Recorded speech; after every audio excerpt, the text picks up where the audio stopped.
And if this is your first time giving your mind a little love, I have a few goodies for you. First, don't forget to subscribe so you never miss an episode. And second, sign up for the Morning Mind Love. Think of it like a weekday oracle from your highest self to help you start each day with a positive focus. Plus, you'll get 2 gifts absolutely free: a 30-minute binaural meditation and 30 days of journaling prompts to help you remember who you truly are.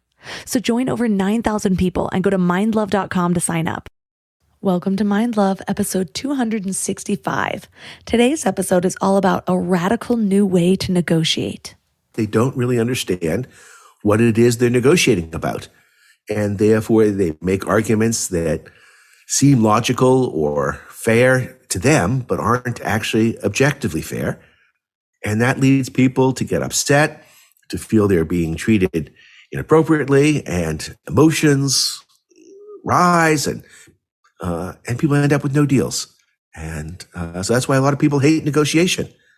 So what I'd like to do up front is agree on how we're going to negotiate, rather than start with a price or threat or an ultimatum or bluffing or anchoring or funky tactics. It's like, can we agree that we're going to try and create a giant pie and split it? Turn up your frequency with Mind Love. Bite-sized brain hacks for seekers, dreamers, and doers. It's time to give your mind a little love with your host, Melissa Monti.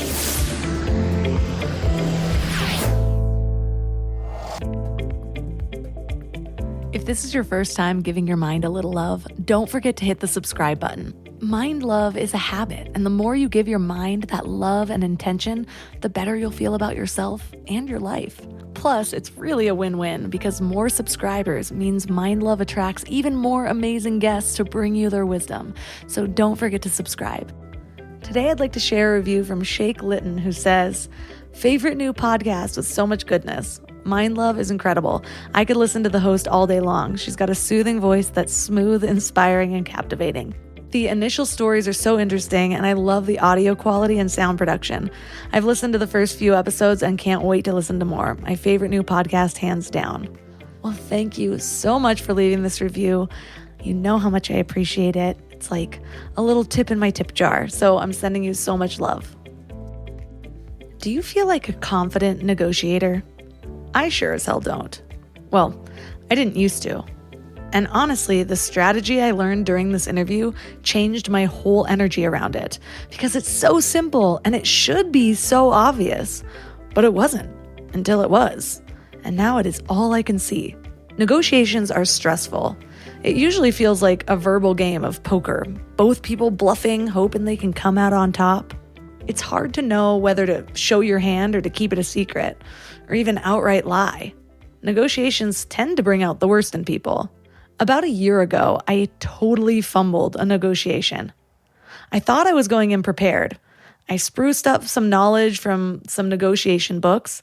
Not this one, though, because I didn't know about it. And I actually went in playing hardball, which I am not used to doing. I always cave. My husband has to hold my hand at farmers markets because if I sample, I will buy, even if I don't like it. What is that about? Well, I went into this negotiation and I thought that I was showing that I knew more than they thought I did. I had educated questions. I called them out on some of my concerns. Well, the negotiation fell through. Actually, they pulled out. Maybe my hardballs were too hard? I don't know, but I felt like crap, like that sinking feeling in my stomach. And it was a big lesson for me. And sure, maybe it just wasn't meant to be. Or maybe calling them out made them aware that they couldn't take advantage of me. I'll never really know. But what I do know is that if I had read this book first or had this interview first, I would have done things differently. And maybe the deal would have turned out differently. But too often we're left guessing what the other person is thinking, if they're telling the truth, if we're giving too much or too little. Wouldn't it be so much better if there were a principled way to negotiate? Some structure to determine what's actually fair for both parties so you can feel confident in what you're proposing? Well, there is, and that is what we're talking about today. Our guest is Barry Nalebuff. He's the Milton Steinbach Professor at the Yale School of Management, where he's taught strategy, game theory, and negotiation for 32 years. And he's also the author of 7 books: Thinking Strategically and the Art of Strategy, Co-opetition for cooperating while competing, Why Not, which provides a framework for problem solving, and several others, including Split the Pie, which offers a new perspective on negotiation. He's also a serial entrepreneur. You might recognize the brand Honest Tea, which he co-founded and sold to Coca-Cola.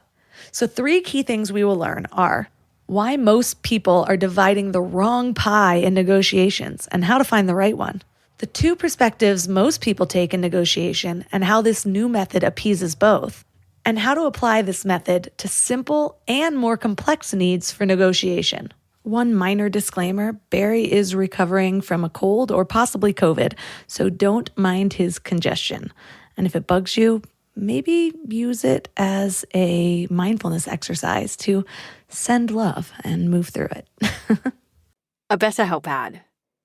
Lewis Capaldi partnered with BetterHelp to get word out about how important therapy can be.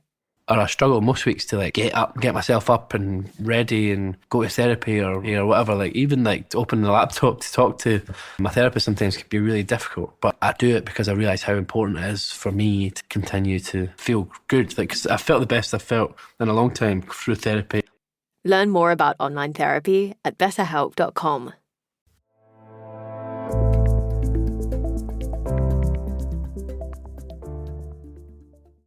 And now let's welcome Barry Nalebuff to the show. Thanks for having me. So what piqued your interest into the art of negotiation? Well, I'm teaching it at the Yale School of Management, so I figured I better know something about it. And it's also fundamental to the way we live our lives. So most people are familiar with dividing up the pie in negotiations, but the fundamental, point of your philosophy around it is that most people are splitting the pie wrong, or they're splitting the wrong pie. What do you mean by that? It's funny to say this, but they don't really understand what it is they're negotiating about. And therefore, they make arguments that seem logical or fair to them, but aren't actually objectively fair. And that leads people to get upset, to feel they're being treated inappropriately, and emotions rise, and people end up with no deals. So that's why a lot of people hate negotiation. There are some people who like negotiation, and I'm perhaps even more worried about them. I will be honest. I am notoriously bad at negotiation or hard conversations. It's something I've been working on. I've interviewed people, so I've got some skills, but I dread it, and I will send my husband for it before me. We've gone to timeshare presentations before, and I have to go to the bathroom when they're talking about numbers so that he can deny them. Otherwise, I'll be yeah, where do I sign? And then have to call for a refund. And I know that's not exactly a negotiation, but it's getting there. And so what's an example of somebody looking at a situation and splitting the pie wrong? Well, let me give you a recent example with my mother. She lives in Sarasota, and fortunately her house didn't get blown away in the recent hurricane. She'd been renting for 10 years, and the landlord, seeing the hot market from work from home, decided to put the house up for sale. And the question is, would she be interested in buying it? And if so, he was offering it to her at $790,000. That was $10,000 below what he thought the market price would be, namely $800,000. And so the question is, what's the negotiation about? And a lot of people think it's about the price of the house. But really, he's not going to sell the house for less than the market price. The question is, why should my mom be buying from him, and why should he be selling to my mom? There are 2 or 3 reasons why it makes sense for the 2 of them to transact. First off, they can avoid a real estate agent commission, which at 5% on $800,000, that's $40,000. That's real money. Next, she could avoid the psychological costs and the financial costs of moving.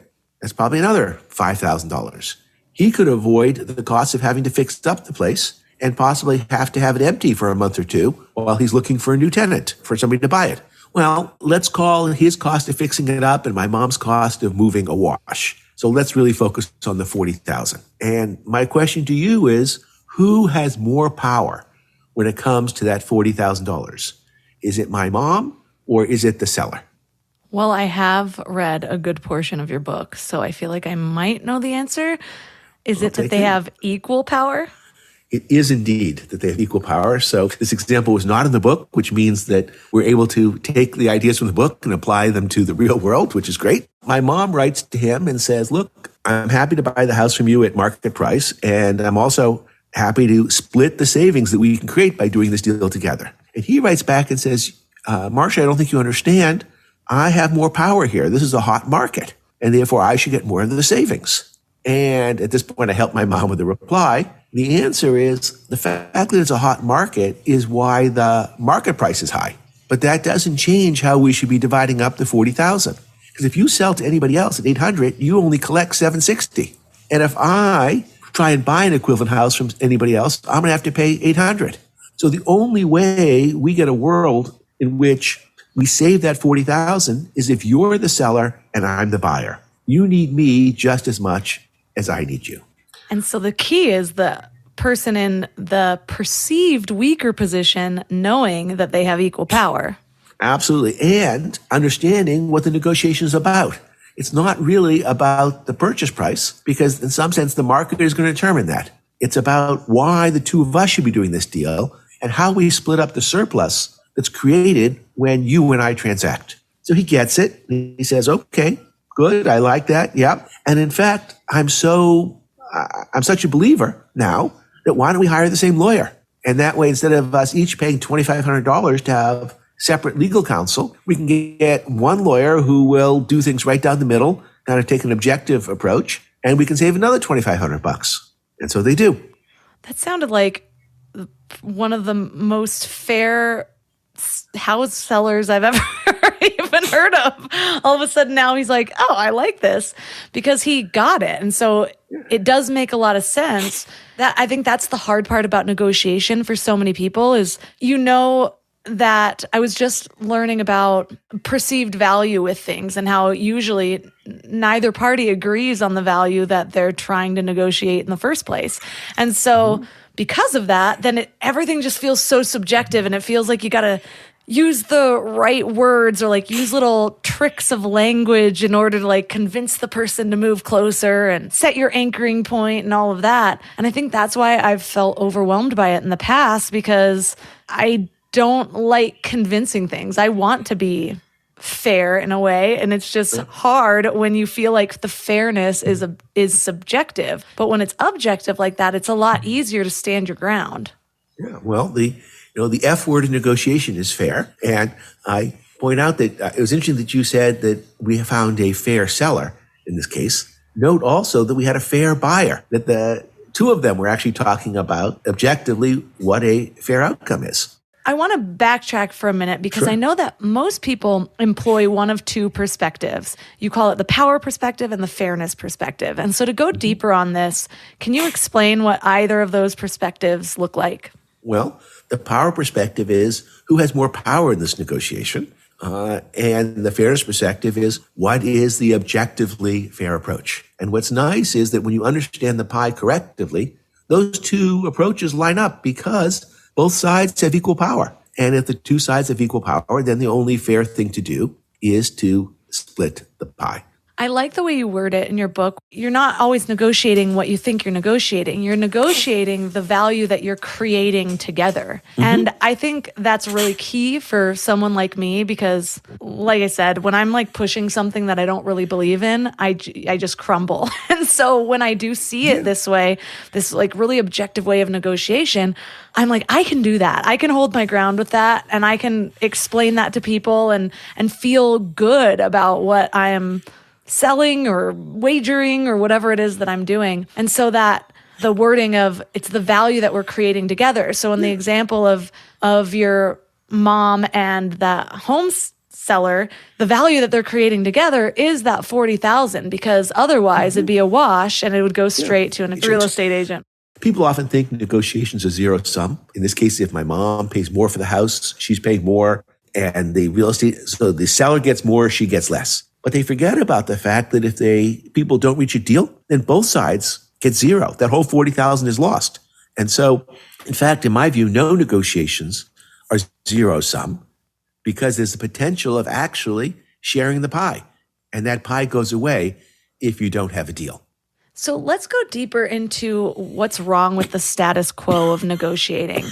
One of the first points that you make is that the power perspective confuses power outside the negotiation versus power inside the negotiation. What does that exactly mean?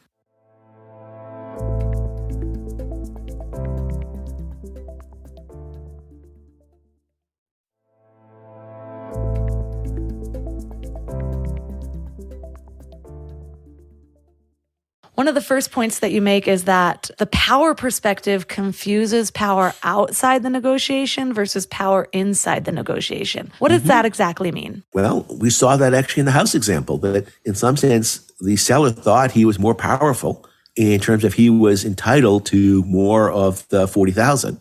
But that was the idea that there's a hot real estate market. That's why the price of the house is high, not that he had more power on getting the $40,000. Can I go back just for a sec? Could you had this great comment about trying to convince somebody that you're right and having objective versus subjective versus objective valuations. Imagine you and I are negotiating on how to split up a couple servings, let's say 3 servings of beets and 3 servings of broccoli. And it turns out that you really like beets and I'm much more keen on broccoli. Well, first off, how should we split up those 6 servings? This isn't a trick question. So I like beets and you like broccoli. Yeah. I should get 2 beets and 1 broccoli, and you should get 2 broccolis and 1 beet. I just threw that out there.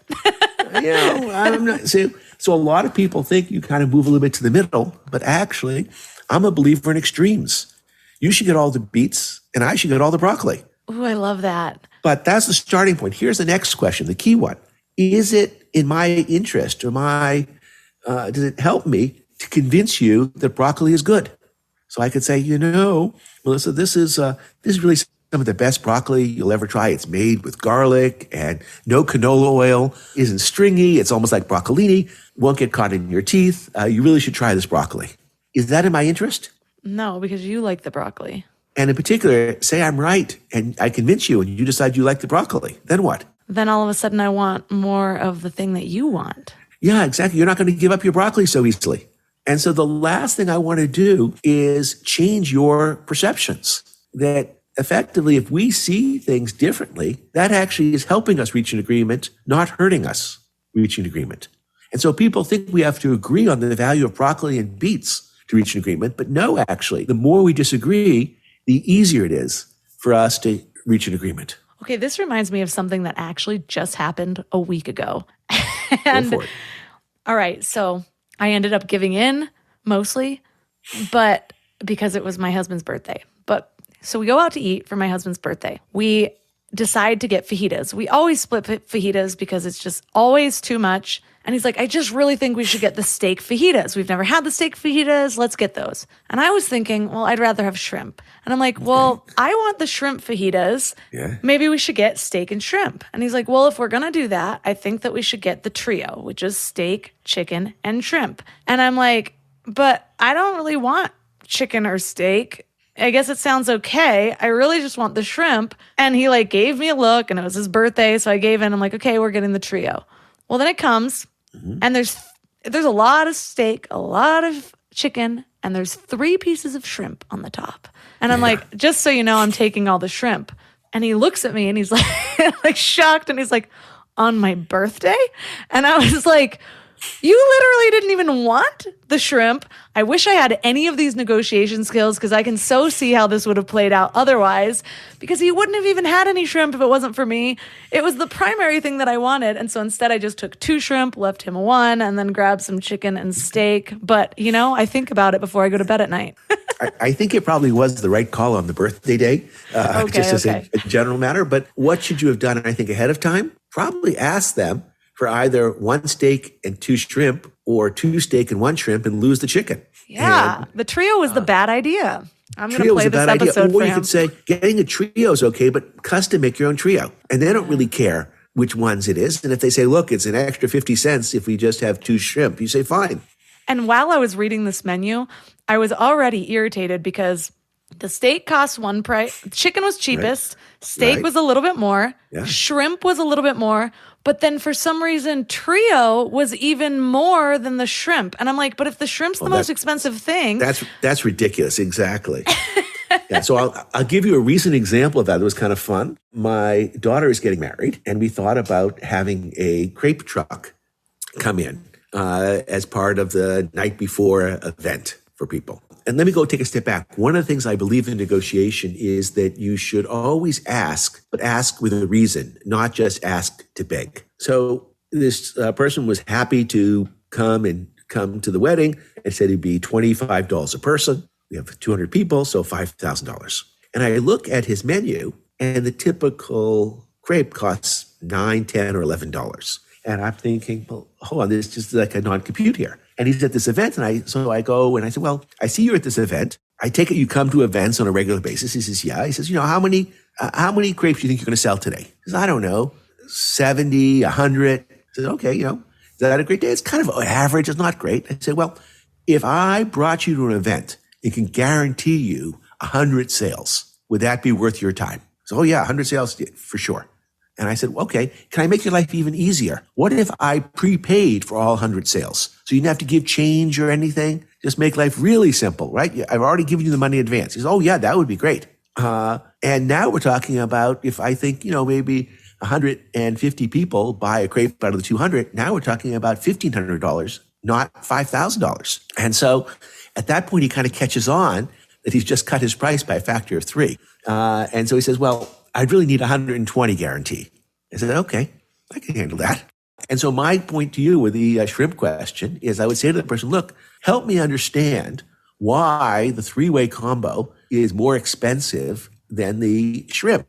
It seems to me it should be kind of the same price as the meat one, because effectively the meat is in between the shrimp and the chicken. And maybe it's something you haven't understood. So ask it as a question rather than this makes no sense, and see what their answer is. Help me understand is a good key phrase to say, I'm calling bullshit on your menu prices. And worst case is, look, instead of 3 shrimp, could you give me 2 shrimp and a meat and still charge me the shrimp price? That seems to me still better than the combo deal. And it's better for them because apparently shrimp's the most expensive. So it makes... Exactly. I'm going to go back to this restaurant and get a change on their menu because, like I said, I've barely slept since last week because of this debacle. But I think there might be other reasons keeping you up. Maybe a small child. Just kidding. But another problem that you bring up with the status quo is that the fairness perspective is oversimplified in terms of fairness. What do you really mean by that? Yeah, I think people are all the time trying to come up with things that sound fair, that often proportional divisions are what people think of as fair. And they think one side is bringing more to the table than the other side. But these proportional divisions are actually completely arbitrary. And it's a problem because, in fact, the value that both sides are bringing is equal. It's not proportional to anything on the outside. So one example that I use in the book is Alice and Bob are trying to divide up a pizza. And they can get 12 slices if they agree on how to divide them up. If they don't, Alice can get 4 slices and Bob will get 2. So many people think Alice is twice as strong as Bob because Alice can get twice as many slices as Bob if they don't have an agreement. But the truth is that why they have the negotiation? It's not to divide up the 12 slices. It's to get an extra 6. They already have the first 6 in their pocket, the 4 and the 2. To get the extra 6 slices, they're needed equally. So the proportional division would say Alice is twice as strong as Bob. Alice should get 8. Bob should get 4.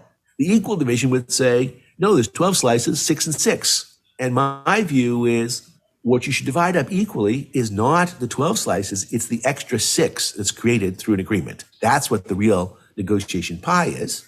And so Alice gets the 4 slices with no deal, plus the extra 3, which is 7. And Bob gets the 2 slices from no deal, plus 3 or 5. I realize that's kind of hard to do in your head, but hopefully some of it made it through. Yeah, because if I was Bob, when Alice went to the bathroom, I'd steal another slice. Well, you can't do that. We're not allowing you.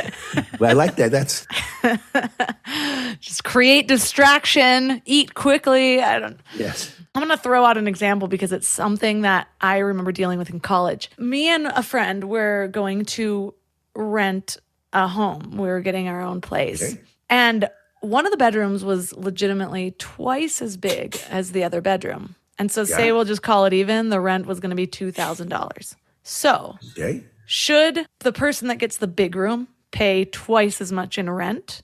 No. Or do you divide up the square footage of the entire house and then figure out what the cost is by square footage?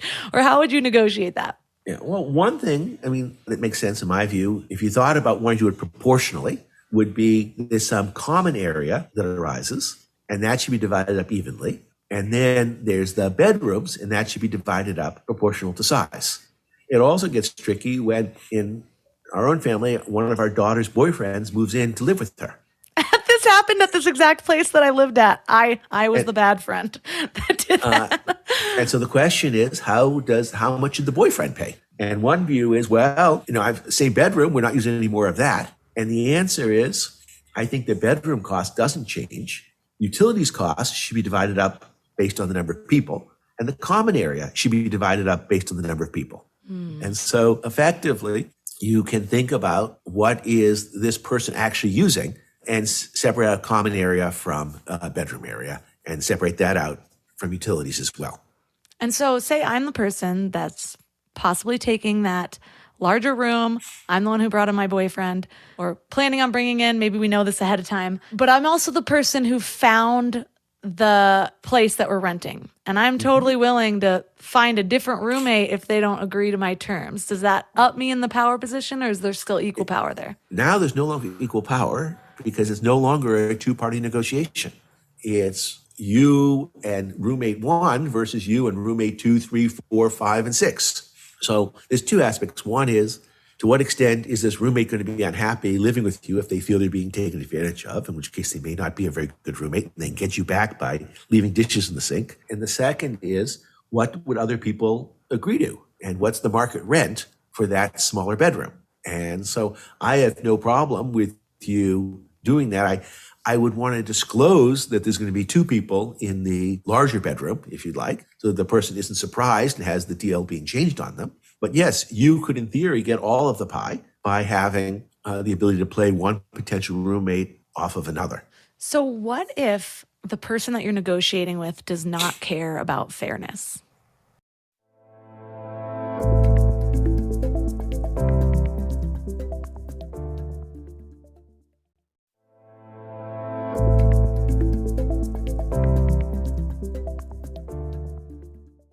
So what if the person that you're negotiating with does not care about fairness?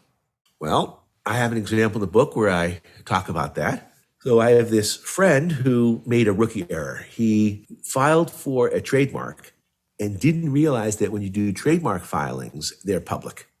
And there's this troll out there who I'll call Edward Kahn, because that's his name, who ended up buying the URL associated with the domain name, the URL associated with the trademark, soon as it became public. And so when my friend went to buy the domain name, he discovered that Edward Kahn had it, and he writes to Edward and says, "Hey, I'd like to buy this." And Edward says, "Oh, sure, I guess I'm happy to sell it to you for $2,500. And my friend who did some research and discovers that there's an organization called ICANN, which for $1,300 has a domain dispute resolution process, and my friend was sure to win. So he writes back to Edward and says, "Look, as little as I'd like paying you $2,500, I'd rather pay ICANN $1,300. I'll still get the domain name and you'll end up with zero." So first off, by the way, what is this negotiation about? What is the size of the pie here? My friend values this domain name at $20,000. The good news is he's not going to have to pay more than $2,500. In fact, he's not going to have to pay more than $1,300. And I claim in this case, the pie is really $1,300 because essentially in order to save the cost of going to ICANN, my friend and Edward have to reach an agreement on how much my friend is going to pay for the domain name. And so most people would look at that and think, Excuse me. the $2,500 was the anchoring price, so that's what you're negotiating down with. But actually, because there's a solution where your friend only has to pay to dispute, which is $1,300, then that's the price that you're negotiating. So the fairest price would be splitting that $1,300 between the $650. two. And that's what my friend proposes. Edward, when he hears the $1,300 number, says, "Okay, $1,100." And then he says, $900. That's my last number. And my friend is at $650 and never moves. And A week later, Edward says, okay, $6.50. So the question is, does Edward care at all about fairness or the pie? No, he just wants money. No, he's a troll. He's a jerk. He just wants to take my friend to the cleaners as much as he can. So why does the pie argument work in spite of the fact that this guy is a troll and a jerk? And the answer is that he doesn't have to convince Edward to care about the pie. He just has to convince Edward that he cares about the pie. If Edward wants to do a deal, the only deal my friend will do is a fair deal. And this is the point that principle beats arbitrary. Edward's just throwing spaghetti up on the wall to see what sticks, 2,500, 1,100, 900. It's all arbitrary.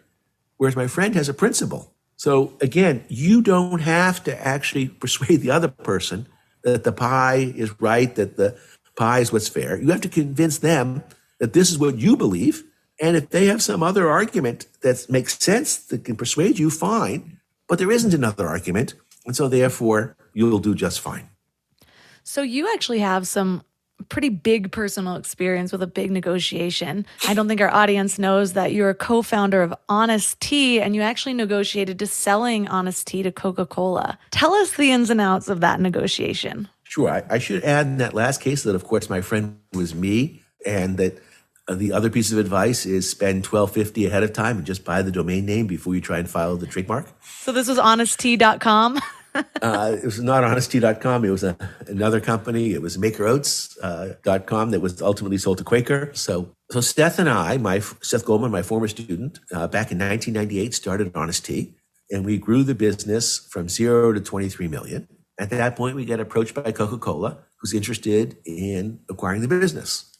But there was a problem, which is we were too small to really fit in the organization. That they're great at building businesses from 100 million up to $1 billion, but they're also pretty good at bringing businesses from 50 million down to 0. And so we all agreed that they should buy the business in 3 years rather than today. And during those 3 years, they'll help us with marketing, with production, with distribution. But there was a problem. They said, look, we're happy to help you, but we don't want to pay more for all the stuff we're doing to help. Pretty reasonable, right? Yeah.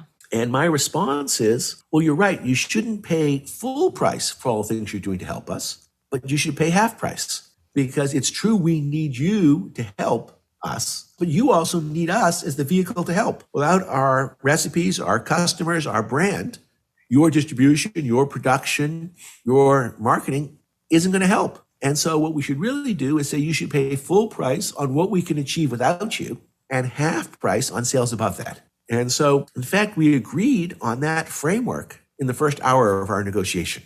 And then we had a week where we spent time arguing about what we could achieve without them and what full price is or what market price was. But that was really a data-driven exercise. And it goes back actually to the question with my mom. What's the market price of this house that we should subtract $20,000 from?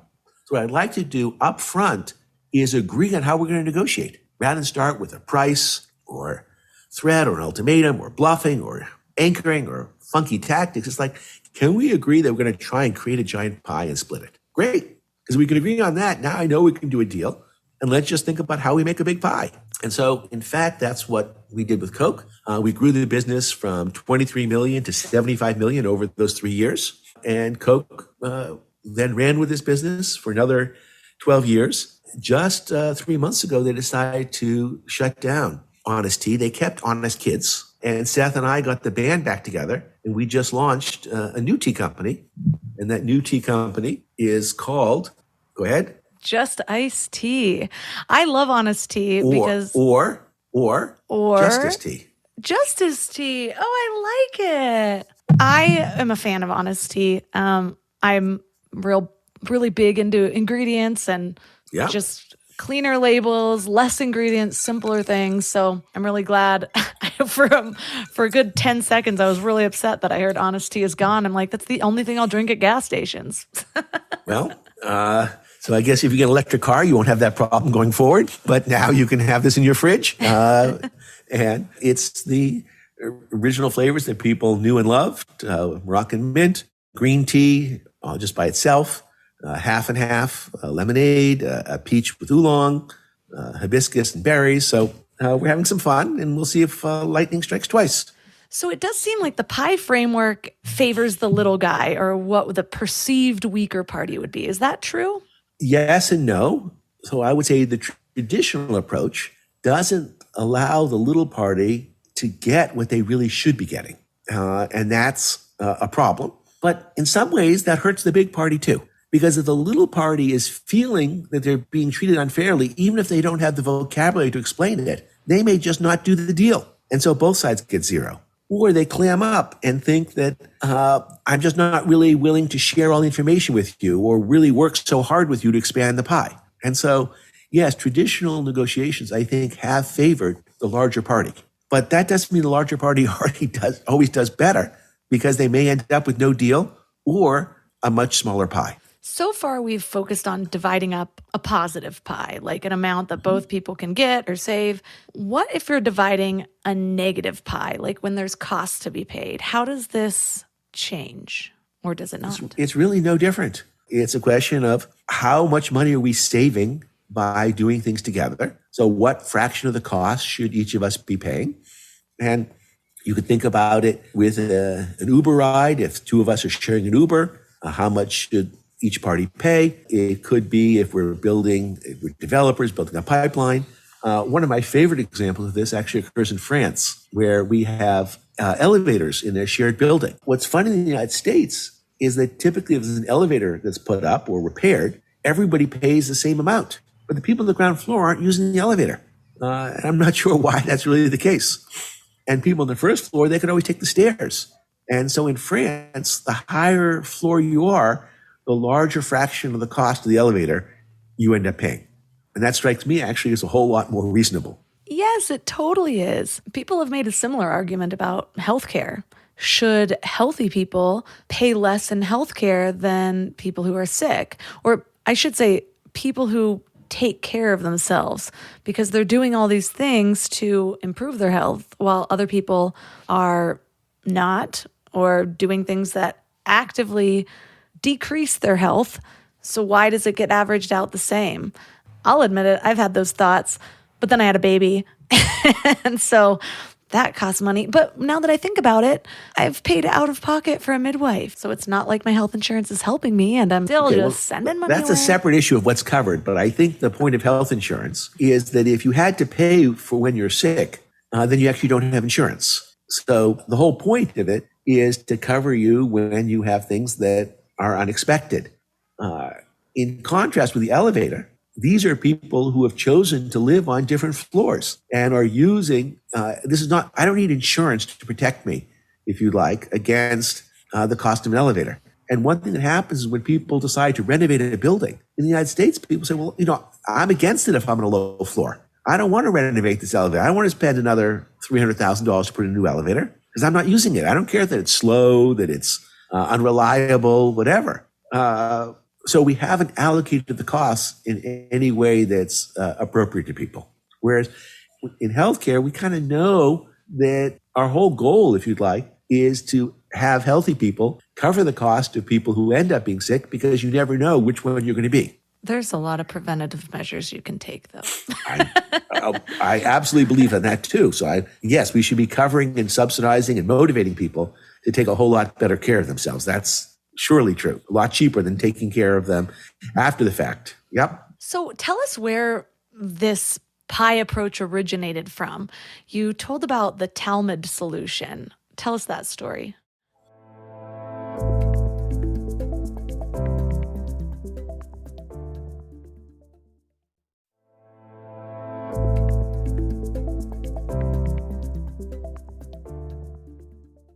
So tell us where this pie approach originated from. You told about the Talmud solution. Tell us that story.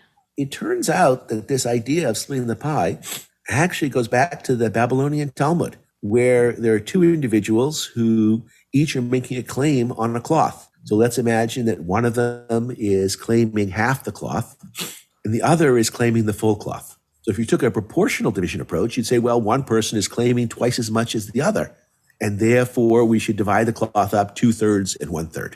But what the Talmud says in the principle of the divided cloth is the person who's only claiming half the cloth has essentially conceded the other half of the cloth to the second party. Because basically, I'm asking for half, so that means, yeah, you can have half.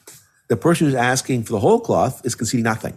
And therefore, half the cloth is in dispute and half the cloth is not in dispute. So we divide up the disputed part 50-50, and the undisputed part goes to the person who has been conceded that amount. And therefore, the division ends up being 1/4, 3/4. And effectively, this pie solution that I've been talking about is really the analog of the principle of the divided cloth from the Talmud. So if you like, it's a new idea, but it's also several thousand years old idea that's been rediscovered. Is there ever a situation where you're negotiating with somebody and the size of the pie isn't quite as clear? And what do you do in that situation? That's true all the time. So there's a couple solutions there. One is you can agree to divide up the pie ex post. So I don't know how big the pie is going to be, but when we discover what it is, then we agree to share it. So if Coke can help buy bottles of Honest Tea, the glass bottles at 11 cents, and Honest Tea was spending 19 cents, so it's an 8 cents a bottle savings. You could say, well, okay, we think Honest Tea is going to sell 100 million bottles, so it's an $8 million pie. We can divide it up 4 and 4. Or you can say, look, what we'll do is just Honest will buy the bottles at 15 cents each, and therefore save 4 cents each bottle, and Coke will make 4 cents a bottle. And then however many bottles are sold, it's divided up right along the way. Another thing you can do when you don't know the pie is make a conditional offer that helps reveal what the other side is thinking. So imagine you have a painting that you inherited from your grandfather, and you don't really know what it's worth. And the problem is getting an appraisal costs $1,000. And some local art dealer comes in and offers you $1,000 for the painting. So one thing you could do is say, well, okay, you offered $1,000, $3,000. Now the person could say no, and then you could lose the deal, which would be a problem. The person could say yes, which might make you even more worried, because maybe this means the painting is worth $10,000 or $20,000. You could go and get it appraised, but that would cost you as much as the painting is currently worth. So that's a problem. So what I would do instead is say something like, look, you're offering me $1,000. I don't know what this painting is worth. You probably do. If you resell this painting for anything above $10,000, I want half of the resale price. So yeah, if you can sell this painting for $6,000, $7,000, God bless you. You have a bunch of clients, you're creating that value. But if this painting is really worth a lot, then we should be splitting it. And if the person says no to that deal, now it makes me start thinking this painting really is worth a lot, and therefore I should spend the money to get it appraised. Genius. I don't know if it's genius, but at least it's a way of trying to figure out from what they're saying what this pie might be, because effectively, if the value of the painting is somewhere in the 2 to 10 range, what I've asked for is nothing, and therefore it doesn't cost me. And if the painting is $15,000 even, I'm only asking for another $2,500. And so it's still a great deal from their perspective. So say we have the pie in mind. We're figuring out the value of the pie. What are ways that we can think about potentially growing the pie even more so that both parties benefit? It's something we want to do all the time. So we did that in the housing example with my mom, where they ended up using the same lawyer. And I would say the starting point to growing the pie is to start sharing what it is that you care about. People think in a negotiation is like being read your Miranda warning. Everything you say can and will be used against you. So they clam up and they don't say what they want. If you don't tell me you like beets, then I can't give you the beets to keep the broccoli. And so help me understand what it is you want. One of my mottos or my mantras in negotiation is I want to give the other side what they want. And I don't want to do that just because I'm nice, although I might be nice. But if you get what you want, then you want to do the deal with me, in which case I can get what I want. And so the way to grow the pie is to talk about what each side really cares about. And to do that, we should go a step earlier and actually begin the negotiation with a discussion of how we'll negotiate. Can we agree up front that what we want to do is create a giant pie and split it? If we've done that, then we can spend all of our efforts on how do we grow the pie and not fighting each other. It's just so helpful because, like I said, I feel like the reason I've thought that I have been not powerful in negotiations in the past is because there's so many unknowns. And I always feel like I'm treading these these waters of trying to decipher their thoughts, trying to appear stronger than I feel. And so to just have a more clear-cut idea of the value that we're actually splitting, like I said earlier, just makes it so much easier for someone like me to stand my ground, because I'm not the type that will bluff if I don't believe in what I'm saying. I feel like I'm lying. I feel like I'm taking advantage of people. But in this, it's actually fair. Yeah, I'm a big believer in not lying in a negotiation, not playing games, and just being straightforward. So when you start misrepresenting what you really care about, people won't be able to do with you what you'd like them to do. So imagine that what I want to do is sell you my gas station. And my goal is to take a trip around the world. So on a sailboat. Should I reveal that to you? Yes. Okay. So let's think about this. Do you know that I'm selling the gas station? Yeah, there's a for sale sign out at the station. So that's not a secret. Now, I have some reason for selling the station. There are good reasons and bad reasons. A bad reason for selling the station is it's about to become a Superfund site, or the highway entrance ramp is being shut down, so nobody's going to come to my station anymore. A good reason is I want to take a trip around the world. And so people don't want to reveal what's going on, but actually that revelation is good news, not bad news from the buyer's perspective. What they'll do instead is say things like, it's personal reasons, or I'm looking to retire. But in this particular case, the couple who's selling the station are going to do a 2-year trip around the world, but they're not ready to retire. They're too young for that. They actually need a job when they come back. And if you say you're going to retire, then the other side isn't going to say, oh, great, can I give you a job when you come back? It's like, well, did you just hear me? I said I was retiring. And so essentially, when you tell the person what it is you want, they actually might be able to give it to you. People say in negotiation, you should listen more than you speak. Well, that can't be right, because if both sides do that, then it doesn't add up. I say you should listen as much as you speak and speak as much as you listen. You have to not just ask questions, you have to answer questions. And that's how you grow the pie. Yeah, I love that, because you never know. What if you're selling a gas station and the person just happens to have the perfect nautical vehicle for you to take a trip around, and then that's part of the negotiation? That's possible. I think it's probably a little bit unlikely, but you never know. Well, you never know unless you voice the things that you want. And so these little hidden revelations can come out. And in this particular case, what they really have is a job for you when you come back, because they have a lot of different gas stations and you're a great manager. Or another problem you might have is all your money is going to be tied up in a boat when you come back, and you don't want to have a fire sale. So could they lend you some money when you come back as a loan against the boat, so you can sell the boat in 6 months rather than have to sell it in 6 weeks? So let me share with you what my problems are and see if you can help me solve any of them. Now, by the way, if that happens, of course, I'm going to get a little bit less for my station, but that's fine, because we've created a bigger pie that we're sharing. Well, I love this so much. Couldn't put your book down, and I ended up sending it to my husband, and I'm like, you must read this. Your sales guy must read this, because I think it could actually make a really big difference in just your business dealings, because it's just so helpful, whether you're using it in business or just in life, because so many of these examples, I mean, I could have used 3 of them just in college alone. So thank you so much for the value that you've brought here and for explaining it in such a way that is so easy to receive. So for listeners that are interested in learning more, diving deeper, hearing even more examples, where's the best place for them to connect and find your book? SplitThePieBook.com has some videos, some interactive negotiation exercises, sample chapters. So podcasts like this will appear on there when it finally gets edited and you take my coughs out. And of course, at your local bookstore or Amazon, it's a bargain at like $20. How can you beat that? A lot cheaper than paying $80,000 and getting your MBA.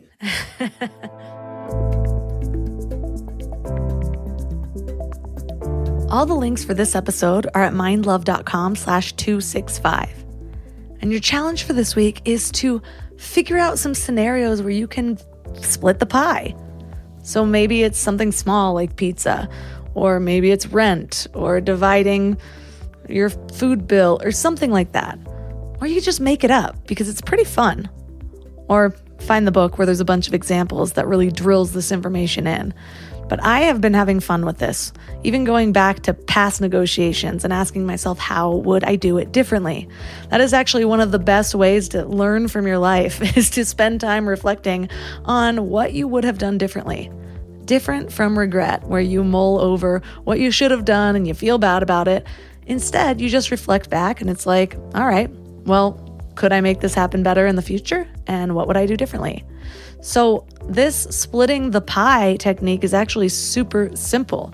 You take the value that you guys are creating together and you split that, then add it on the value you would have each gotten anyways, if nobody made a deal.